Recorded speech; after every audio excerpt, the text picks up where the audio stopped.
Hello,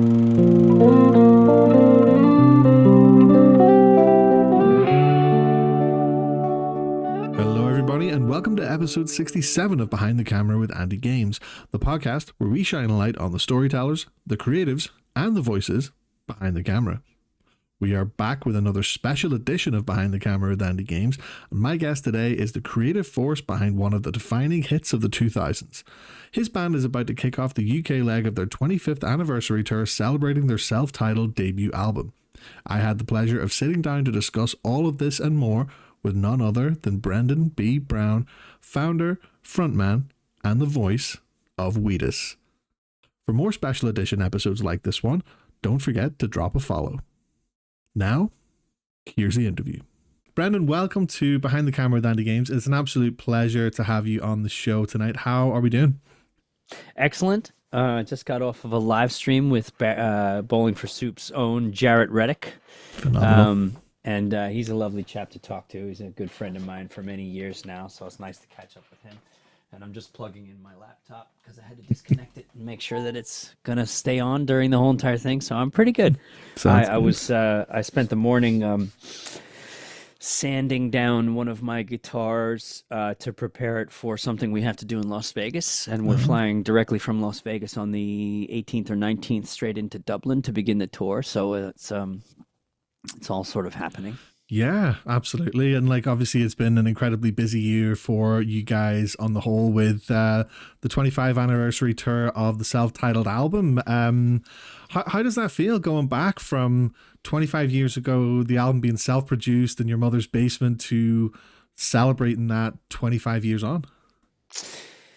Man, I was just talking about that with Phil Jimenez, the first album co-producer. I don't know if you remember him from the video, the guy with the spiky hair and the bananas. Yes, I do. I do. Who doesn't remember Phil? We were talking about because he's rehearsing with us, of course, for guest appearances that are planned. But we got to talking about making the record and how much we were, because we had worked together for a few years by then and recorded it. I recorded Teenage Dirtbag 4 times. Oh, wow. The fourth one being from about 95 until 99, 3 times, and then the fourth time was in February of 2000. And Phil and I had worked and reworked the sound of the album a few times over at that point, and we had begun to make decisions that were almost relationship based, like how you've been working with somebody so long you finish their sentences and they finish yours, and so we were by the time we got to knowing how to actually make that record, after all that rehearsal recording, if you will, we did only take 2.5 weeks to finish the whole entire thing at my mom's house. So because we were working our day jobs at the same time, So we were working from maybe 7 p.m. until 2 o'clock in the morning, catching a few hours of sleep, jumping back on the train, going into the city, working a full shift in Times Square, in my case anyway, jumping back on the train and doing it, repeat process. Wow. So for those 2.5 weeks, that's how we made that record. And we did get to talking about it yesterday in the rehearsal studio. And so, yeah, we were making quick decisions on the fly, and they were, for the most part, they were all right. Yeah, for sure. Yeah. So because we were raw, we were absolute amateurs. There was no technological training or schooling or engineering degree between the two of us. We were just tinkering with boxes, and somehow here we are 25 years later talking about closing the year at Wembley Arena, opening for Bowling for Soup. I mean, it's just like it's as crazy as it could get, Yeah, absolutely. And obviously it's been such a journey as well. And then obviously in 2020 you guys re-recorded the album as well. And how was that sort of going back, when you say you took 2.5 weeks to record the first album back in, I'm assuming it would have been 99 to going into 2000. It was actually 2000. It was middle of February to the first week of March of Oh, so it was 2000. like right before, almost right before then the actual release. So it wasn't Oh, like sort of. we delivered it we delivered it that month in March, Oh and it was wow, mixed in okay. April, and it was released in July. Yeah. Wow, that that makes the turnaround like even more impressive because it doesn't Oh, it sound like a was. record that is in any way like rushed or anything. Like you said, the decisions made were they've worked out for sure over all this time. Yeah, no, we were shot out of a cannon properly. The re-record took quite a bit longer, I will say, because it was a forensic process, right? We were going back over our steps, trying to reverse engineer what we had done. We didn't want to make an updated Yeah. version. We wanted to honor the original process. So we were careful to investigate, identify, and lock down about 90% of the process of the original recording. And luckily, because I still have quite a bit of the old gear, even here Wow. sitting next to Yes. me, we were able to do that. Up to and including recalling saved presets on very very old guitar preamps that Yeah. were literally 30 years old. So it worked. We did identify maybe, like I said, 10% of what we didn't like about the record, which was actual mistakes. Mhm. If they weren't charming, if they weren't sort of iconic to the original recording, we did them better. So yeah, it was a process, and it did work. I'm happy to say that when we uploaded the 2020 re-record of Teenage Dirtbag to streaming sites, Sony Music sent us a copyright masters infringement and to takedown notice. Oh I wow. don't know if you know the difference, but that's the kind where they're claiming it is the original. Right. So their method of detection was telling them that it literally was the same one, which it is not. So we had to take about 5 weeks with our attorney and do a little bit of a scientific proof phase test to show them that it was not, in fact, the original. And then they dropped it; they let it go. So Of course. um, yeah, but that was the first indication that we got it right. Yeah, definitely. And was that just because you did put a lot of the old elements and presets from the original recording into the song? Is that why that kind of flagged as an infringement? I think so, probably. I Yeah. mean, we were careful to re-engineer it the way that it was done in the first place, Hmm. and it's the same guys and the same equipment doing the Yeah. same thing. So unless you're not very careful, which we were exceptionally careful, we got what we were hoping to get, which was uh, uh, an honored recreation of the original. Hmm. You know, Of course. Of um, course. there was the one strange mistake that we took that we kind of got hung up on for a little while. There was two quirks with Teenage Dirtbag that really bogged us down, but we did figure them both out. One was that there was this peculiar snare sound in the chorus that we couldn't quite understand. It was like the snare was coming out of the left-hand speaker, a little bit more crunchy and louder. And we thought, is that an old track that was mistakenly put in? Like, what is that? It's not anywhere in the. And we realized that there was a guitar track, very early guitar track from one of the previous iterations that we had intended to discard, that the mixing engineer David Thoner back in April of 2000 had actually used. And the reason we were intending to discard this track is because it had too much bleed on it. Hmm. So I play an acoustic guitar, right? Yep. Well, standing in front of the speakers back in the year, it was probably 98 or 99 when this particular guitar track was done, was a relic from the earlier versions that we thought was inferior.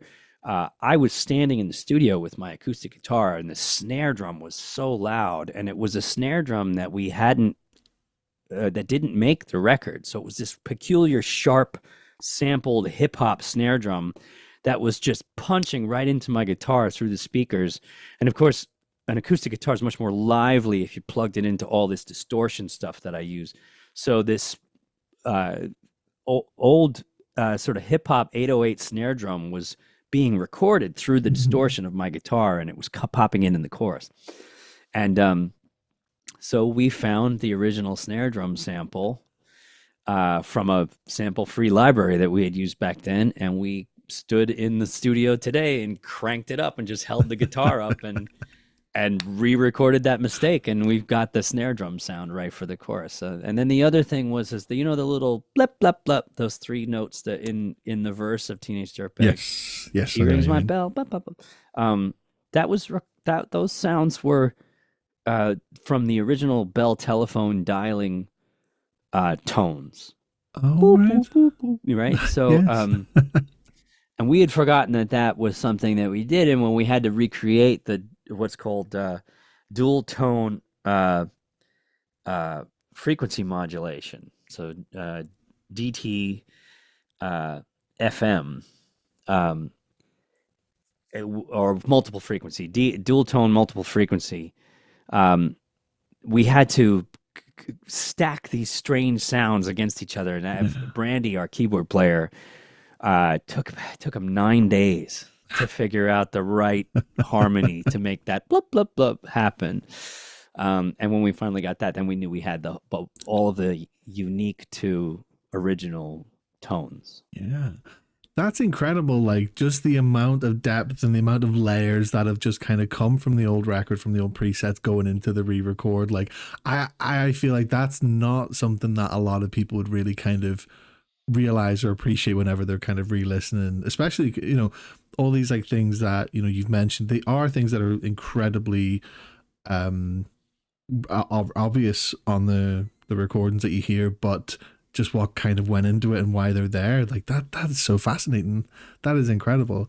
Yeah, well, if had we had like the typical producer or engineer, Mm-hmm. we'd have handed all of that off to that person back then, right? Yeah. So we wouldn't be the ones who figured out how to make these sounds. We wouldn't be we would have had no access to that information unless we still knew those people well, and they might not even be alive. I mean, Yeah, all of that. So, of course. um, but back in the 90s, Phil and I took a very long time to carefully craft the sound of the record ourselves. And amateurs as we were trying things that most schooled engineers wouldn't bother with. So we wound up with this strange hybrid, and having him still in my life and a friend of mine made it much easier to figure out how to do it again. Mm-hmm. Yeah, of course. So on the topic of Teenage Dirtbag, like it is obviously your guys' biggest hit, but what's interesting to me is you telling me that that's the fourth iteration of it that actually made it to the record. And um do you feel like that song was one of those like lightning in a bottle moments of obviously coming out in 2000, and there was obviously the connection to Loser with the music video with Jason Biggs, Mina Suvari, around the time of American Pie being as big as it was? Was it one of those like lightning in a bottle moments where that kind of helped take the song off, or did it have that kind of momentum already kind of whenever you released it? I think that the song and the video uh, merged together in a way that was like became iconic over time for some Uh, people. But at least initially in the United States, in its first 6 months after its release, it didn't do anything. okay. It had gone to number 7 on the alternative rock chart, which was a sort of niche radio rock chart here in the States. So it had done okay. I remember them telling me at the record label that they were disappointed that we failed to break the psychological barrier of selling more than 20,000 copies the first week. When I asked them how many we were short by, they said 19,000.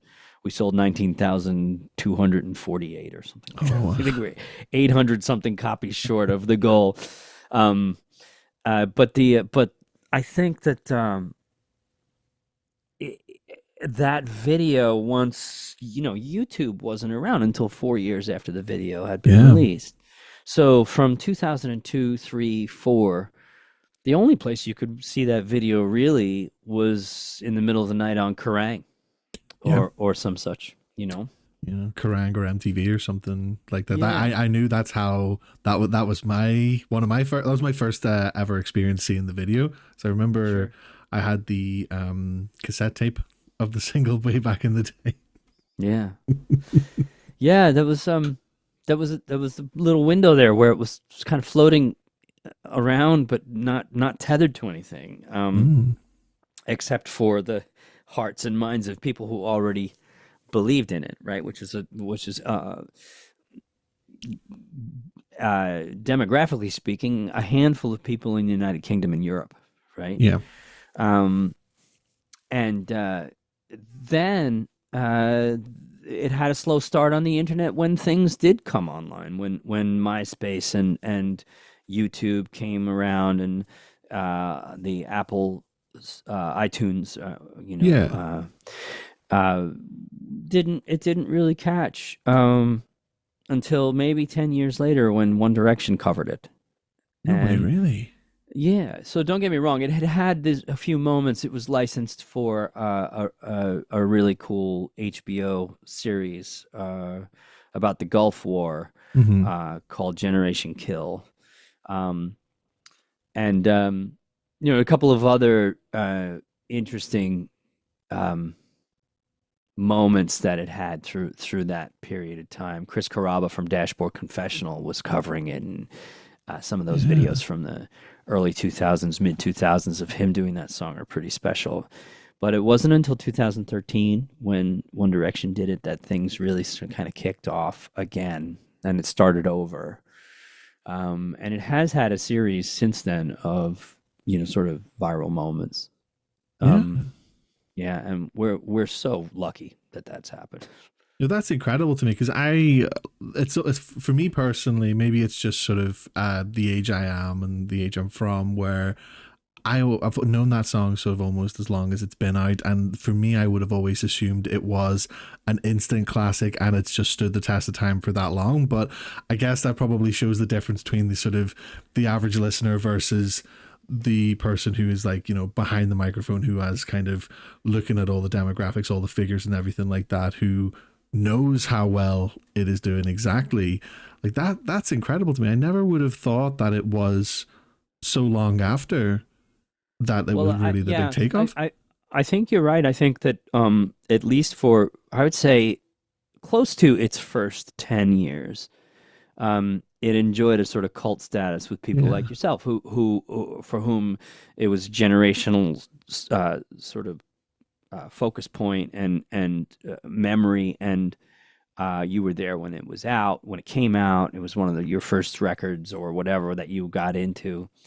And all of that is really wonderful. And it could have just remained that for a certain generation of people. But the ability of a song to overlap generations successively Yeah.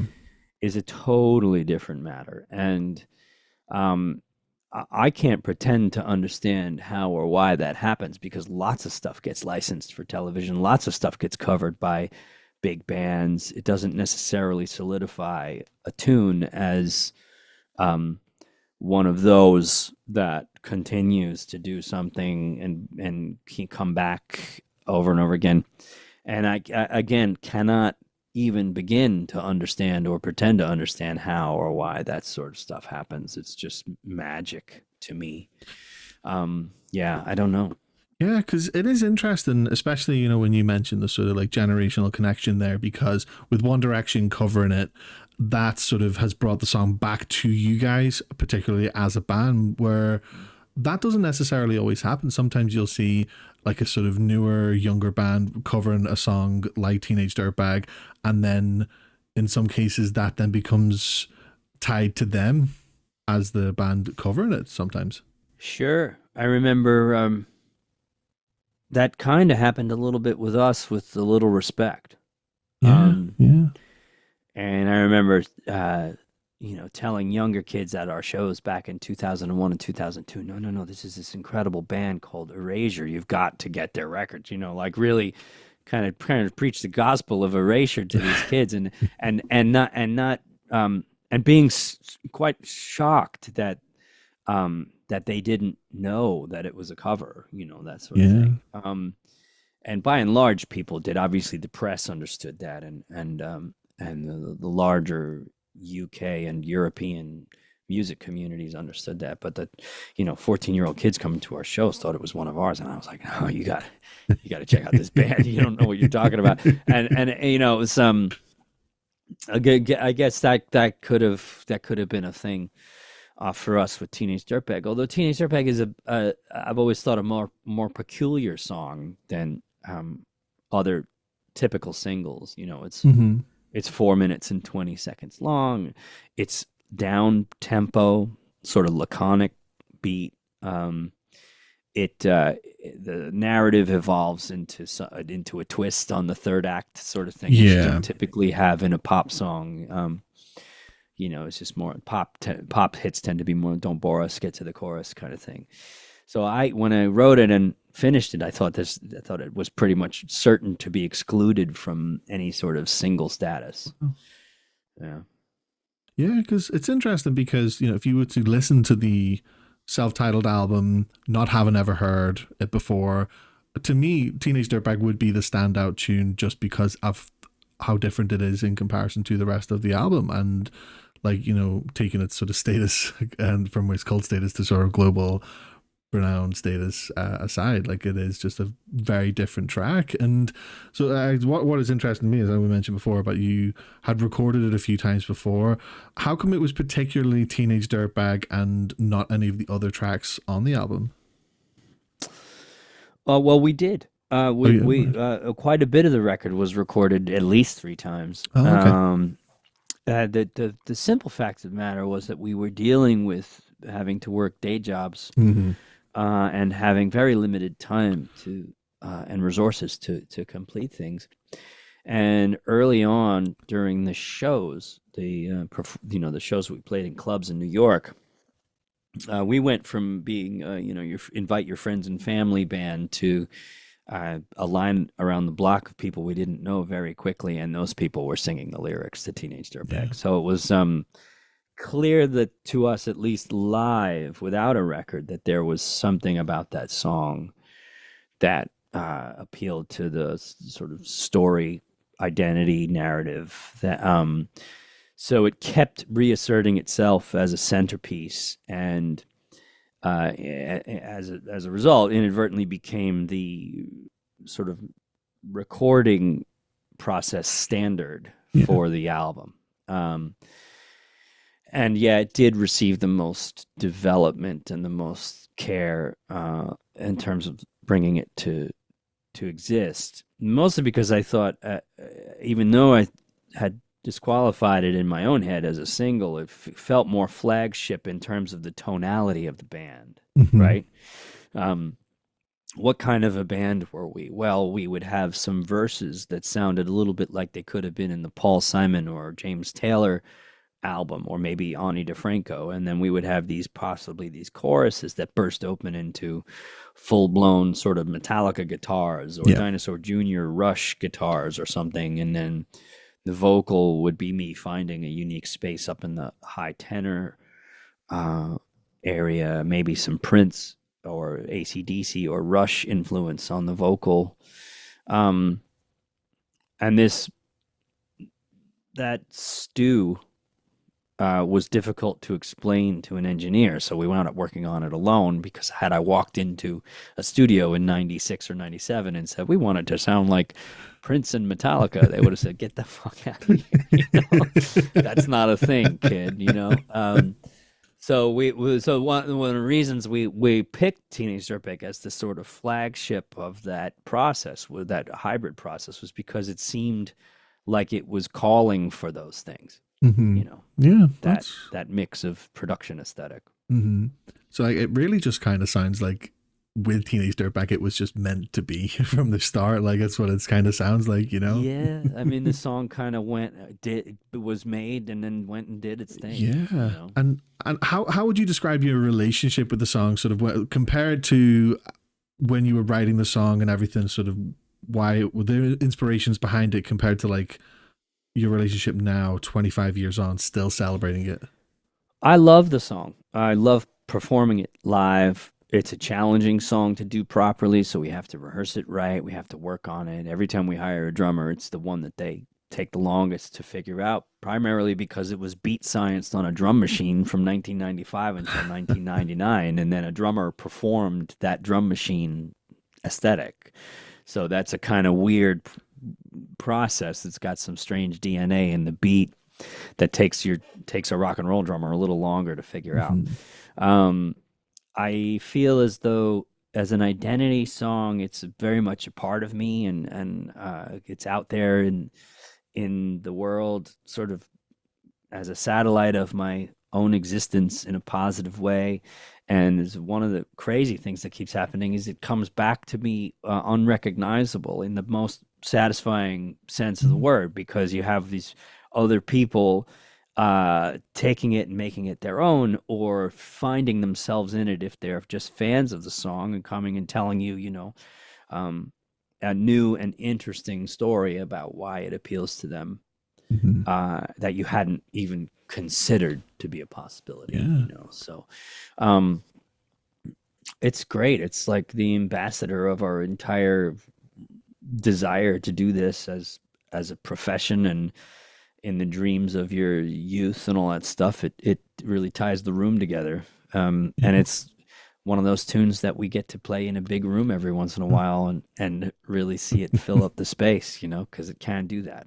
Yeah, and it's incredible because it really does just kind of show the generational impact that we kind of discussed before. You got people from all these different generations, new and old, who have heard the song, and it's like got their own kind of meaning for them personally. And I'm sure like whenever people share that with you, it kind of adds to the sort of meaning for yourself as well. Yeah, exactly that.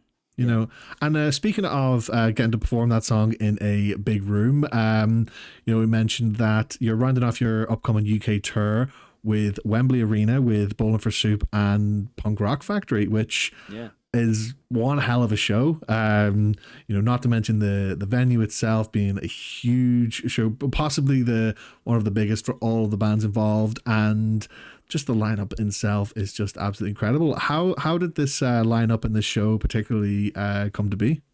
Jarrett Reddick is the inspiration for this whole thing. He wanted his band to, Soup had come to a point where they had done everything except for the big arena, right?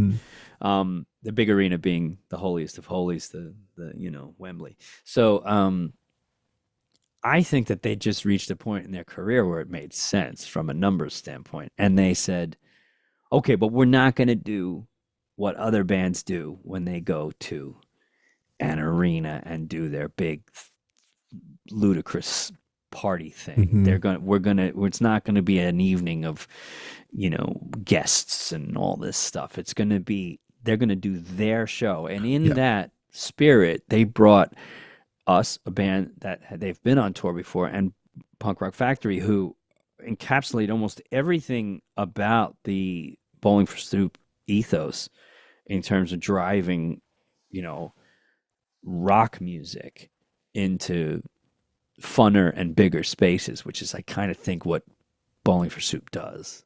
That's their thing. Like, let's see how big we can make this fucking party, and I don't know if you've ever seen BFS, but it is an absolute circus, and like really fun. I've seen all three of you guys, all three different bands multiple times, and that's why I'm like kind of like, oh my god, that's like such a hell of a show, like oh my god, like, and I'm sure, but the arena shows are typically very organized and events, right? It's like you're gonna go see the big production, right?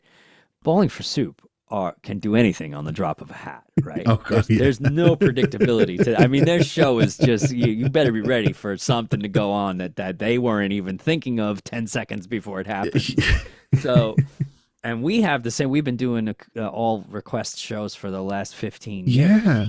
So it's a bold choice for Jarrett to pick the most unpredictable circumstance he could possibly get and stick it in an arena, because it's just so I'm thinking, I smile every time I think about it. It's just going to be, man, God knows what's going to happen. I think that's why it works though as well, because it's quite funny you say that, because out of the three of you guys, it's like Punk Rock Factory seemed to be the one with the most organized set list. And because I remember seeing you guys for the 15-year anniversary tour 10 years ago, and I just remember it was like, although you guys put in a hell of a shift that night, because if I remember correctly, that was, you guys had Mike Doty, and you guys were doing the backing band for Mike Doty, and it was Gabrielle Sterbenz. It was opening, so she was never off that stage for the entire she like was on 3 all night. hours. Gabrielle Sturbins played 3 hours of music that night. Yeah, and I remember as soon as Mike Doty finished his set, like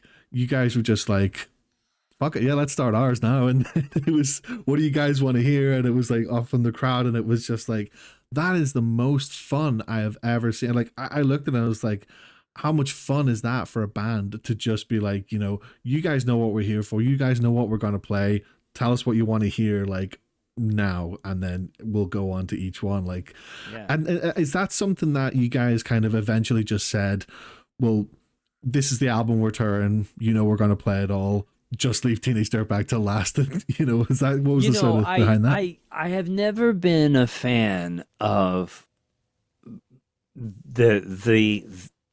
the very, very organized, very, very this is our new record, we're gonna play 3 songs from our new record to open it. I hate that. I think when you go to see a live band, you in the audience deserve your say, right? I've always believed that. And we figured out about 15 years ago that the more we hand over to the audience, the better the night's going to be. And why is that? Because you don't know, nor can you assume to know, what kind of a day they've had, right? What kind of a week it's been for these people. You're in a new town. You rolled in last night at umpteen o'clock in the morning, you weren't here yesterday. You don't know what's gone on here, what kind of weather they've had, what the political situation is in this town, how stressed or flush they are financially. You have no idea. You're just a visitor. So why dictate to them what kind of a show they're going to have? Why not pay attention to what they're feeling like? Open a conversation at the beginning of the night where you learn something about who you're playing for, and then you get to craft something that they want instead of the thing that you prepared so much. Like, I mean, like it's way cooler, and that exchange is more powerful than the most rehearsed set could ever be. Yeah, I love that as well, because I don't think I've ever seen another band other than you guys do that. And when you sort of bring the reason into why, like, that just kind of makes it special for everybody involved, everybody there, because everyone there they're getting what they want out of it, like you say. And that's kind of because there have been a lot of times, I know, like I've been to a lot of gigs with different bands before, where I don't want to say I've walked out disappointed with the set list, but there might have been things I wanted to hear that I didn't, and etc. etc. But yeah, like I think with the way that you guys do it, it really kind of just makes it sort of one and the same for everybody. And that's kind of what that's what a music show should be, especially everybody is there for the same reason, no matter what there is going on in their life. That's the one sort of commonality they have, is they're in that room to hear some good music. Sure. Yeah. And this tour, we're in some bigger rooms than in the past. So we figured, what do we do about the people in the wings and the people in the back who have requests but are not up front shouting them? And I said, let's deploy some spies into the audience. So we are going to have some people walking around in the back and in the wings asking what's their choice, and we're going to have those requests delivered to us on the stage. So we're gonna figure out how to get everybody involved. Yeah, that is absolutely incredible. A band of the people, you could say. So just then, obviously with the UK tour in mind, I just want to round off with this. Do you have any particular city that you're excited to play? Like, what city kind of really, really brings the energy every time you guys come back to the UK and Ireland? The big ones for us are always Glasgow, Belfast, Cardiff, anywhere in Wales that's remote as well. We've had a good time in Manchester. We've had a good time in Birmingham. Seems the northern cities are a little bit more hard-hitting, a little bit more rock and roll. Dublin is, to start the show, I couldn't think of a better place. I feel very, very comfortable musically there. I mean, I could go into the history of it's. If you go to Dublin, you feel like music was invented there or something. Yeah. You know, it feels like that. It feels like that from time to time. And then, of course, the second show's in Belfast, and Belfast for us has been this sort of like it prior to other cities. We were elevated there for some reason into bigger rooms, and not quite sure why, but it happened, and it has continued to happen. And so we keep feeling the special obligation to Belfast in a way that we don't to other cities. This is part of the whole requesting sets kind of thing. Yeah. Belfast is a rather intense and somehow musically more complex and important place for us to play because of the way that we do our thing. So we kind of I brace a little bit for Belfast. I try to get out on the street a little earlier in Belfast and get a little bit of the vibe happening because I know it's going to be a heavy one. I know it's going to be a serious, time. Well, I'm glad you said Belfast because that will be my local show to see you guys, and that's where I'll be seeing you guys in a few weeks' time. Yeah. It's almost as if you knew. Well, I heard the accent. I wasn't 100% certain. You can't really know these things. But, this is true. But, yeah, you do have a rather soft Northern Irish accent. Yeah, it's oh god, it's so I'm originally English, but I've lived here for 20 years. So like I have I like to call it a non-regional accent. It's just it's identifiable, but that's as far as it goes in terms of like where specifically. No one could tell. Right. Okay. But yeah. But yes, Brendan, thank you so much for your time. It's been an absolute pleasure having you on the show. Been a pleasure talking just about the history, about everything. I wish you the best of luck on the UK tour. I really, really can't wait to see you guys again, and obviously, well, with the show in Wembley Arena, like that's gonna be absolutely incredible. So once again, thank you so much for your time. Thank you, Andy. Thanks for talking to me, man. I appreciate it. Of course, man. Thank you, Brendan. Take care now. Take care, buddy. Thanks. Bye-bye. And there you have it. That brings us to the end of episode 67 of Behind the Camera with AndyGames. Massive, massive thanks to Brendan B. Brown of Wheatus for sharing his story, and to Matthew from the Wheatus team for coordinating this chat.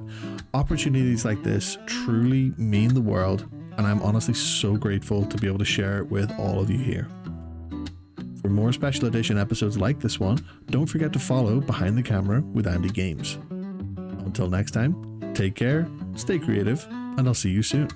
But until then, peace.